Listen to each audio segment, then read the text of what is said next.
Hey everyone, welcome back to the channel. It's CJ here, and today I want to talk about a relatively new Japanese company that is in Michael Burry's portfolio. The company is called Daisue, and the interesting thing about that company is that it is a netnet. Now, the place that I most like to start my research for Japanese companies, or any international company actually, is on the app called Ticker. Now, some of you may be familiar with it. It is wonderful because it shows a lot of the super investor positions that are not based in the US. So for instance, if you want to see Monish Pabrai's international holdings, or in this case Michael Burry's, you can come to Ticker and see their entire portfolio. As we can see, Michael Burry, in fact, his top position is actually a Korean company, so he has a lot of international positions. Let's see, just on this first page, we can see he has a almost 4% stake in Yotai. He has Tasmo about 3.25%. And then down here, we have another one, Sensei, and then Daisue Construction. So he has put about a 2% bet on this netnet for his total portfolio. And he bought back in September. See, he has this regulatory filing.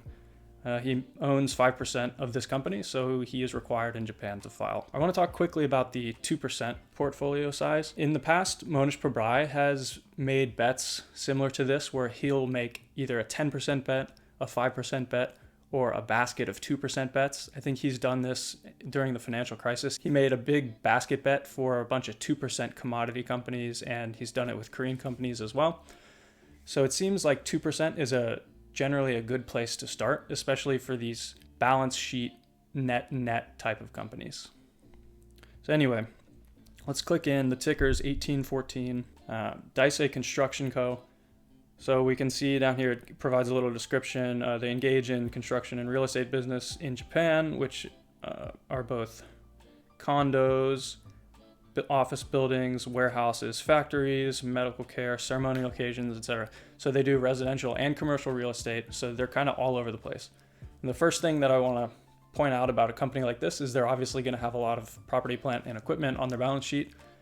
So that's a piece of value that you might want to consider when you're looking at a company with a lot of assets. So where do we begin? First of all, the great thing about Ticker as well is that you can, if you're not familiar with Japanese yen, you can always convert to US dollar. So I'm going to do that just because that's obviously my native currency. So now I want to talk about how I kind of approach looking at a net. So for this company, I really don't know anything about it other than what I just read from this little company description right here. A few thoughts have crossed my mind, but we'll get into the financials and explore that further. So first, I want to point out that the market cap is $96 million. We can call it $100 million just for easy math. So next up, let's go to the financials. I want to pull up the balance sheet because this is the most pertinent piece of the financial statements for evaluating netnets, especially at first. All right, again, this is in Japanese yen, so it's converted to USD right here, display currency, and then the units are in millions. Okay. So, what is a netnet, first of all? According to Benjamin Graham, a netnet would be taking the company's current assets and then subtracting the company's entire liabilities. So current assets minus all liabilities equals netnet. And Graham was pretty strict with this. He wanted the market cap to be no greater than 2/3 of that value. So he was pretty strict. It's really hard to find opportunities like that today because there are a lot of eyes basically on every company. But there are some places in the market where we can find those mismatched opportunities. The first thing I look at on any balance sheet, and especially for netnets, is the total cash on hand. So this company has, for the last 12 months, $111 million of cash. Remember that the market cap is less than $100 million. So right away, that should be setting off a buzzer in your head. This company is being valued for less than the amount of cash that they have readily available on the balance sheet. It's just ridiculous. This opportunity should not exist, but hey, we're here to take advantage of it. So let's see. There could be a bunch of reasons why this mismatch is happening. It could be lack of analyst coverage. It could be something much deeper that we don't understand just by looking at the financials about the company. It could be something about the financial culture in Japan, which I, of course, am not that familiar with as a US citizen. There are plenty of things, but just based on the financials alone, already we're seeing probably a pretty good deal. We can continue down and look at the total current assets. So they have $343 million in total assets.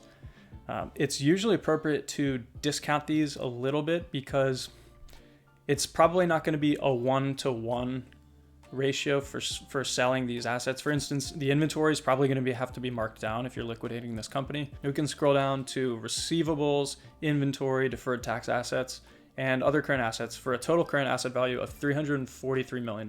Next, let's highlight the total liabilities, which we're going to be subtracting from the total current asset value. Total liabilities is $212. So let's just make this easy. We'll take 340 minus 220, and we have a net asset value of $120 million. So if the market cap is $100 million, we have a $20 million upside just based on the net value for this company. Now, this doesn't quite meet Graham's requirement of having at least a 33% margin of safety. We see about a 20% margin of safety in this current investment. However, that's just a straight top of the line quick glance at the balance sheet. There would probably need to be some adjustments made to the receivables and the inventory. It's probably unlikely that we're going to be able to collect those in full. So maybe discount those anywhere from, I don't know, conservatively 50 to 85%.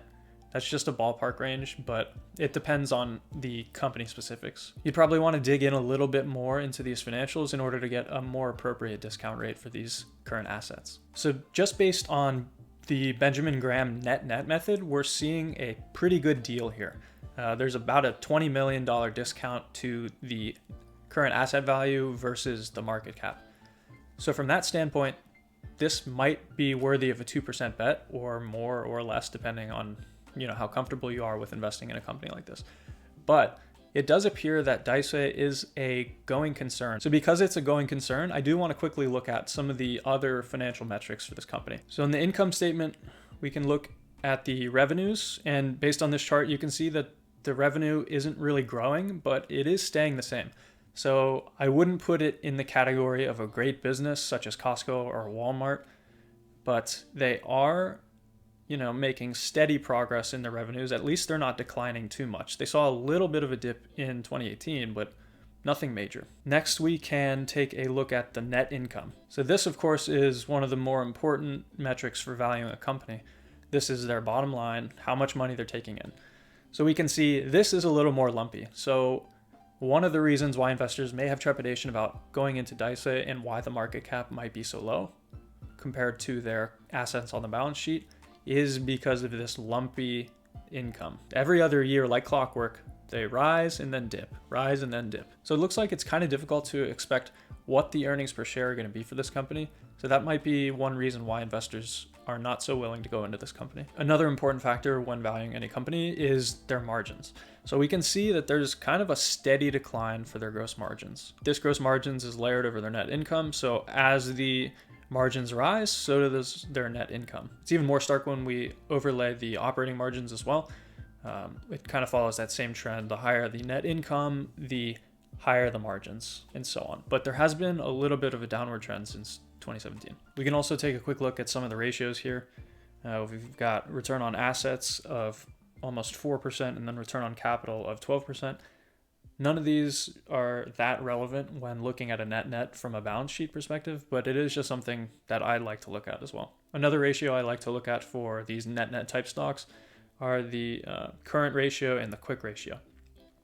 So the current ratio is the ratio of current assets to current liabilities, and the quick ratio is just the ratio of cash on the balance sheet to current liabilities. So if you're seeing a quick ratio of almost 2, that's ridiculous. It means that they almost have double the amount of cash on hand to their liabilities. That's a lot of what I look for when I'm evaluating a net.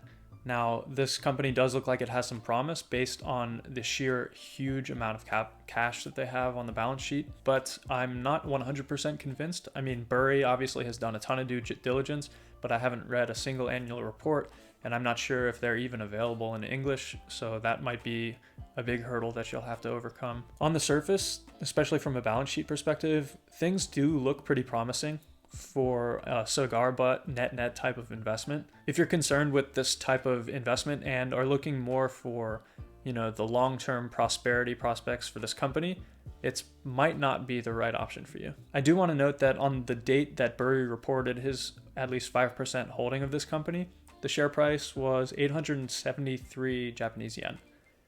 If we look at the current share price, it's at about 1,000 yen.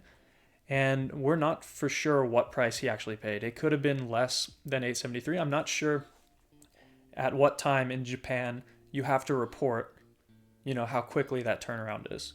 So that's a bit of an unknown. But, even if we look back, if he bought it months before, and that's how much of a lag time he has to report, it was 776. So that's a gap, but it's a data point, and I can't really provide much insight onto that. But even at the current share price of 1,000 yen per share, there is a little bit of room for a margin of safety and potential upside, because this company doesn't look like it's going to go out of business anytime soon either. So that gives us a lot of time for the market to revalue this company to its appropriate value based on its assets alone. If I were to invest in this company, I probably would just match what Burry did and put 2% of my portfolio into the company. A net isn't a great business like Coca-Cola, and therefore I don't believe it should take 50 to 60% of your portfolio. I think at that point you're kind of just asking for trouble, because nets aren't guaranteed. It's not guaranteed that the price is going to go back up to its fair value based on the assets, but if you are patient, then it is very possible, and it probably is worth a 2% bet. However, the downside with these net investments is that you do kind of have to baby them. So if you're not willing to come back, in a couple months and possibly sell this and look for another opportunity, then nets in general probably aren't going to work for you. If you're more of a set it and forget it, I want to buy a great business and just hold on to it forever, nets probably aren't worth your time at all. If you liked this little deep dive into this Japanese net in Michael Burry's portfolio, you might enjoy my investment analysis over here about Nintendo.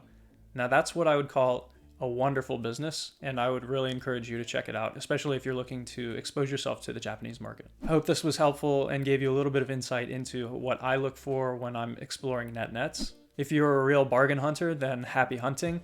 Otherwise, I will see you in the next video. Thank you so much for watching. I really appreciate it.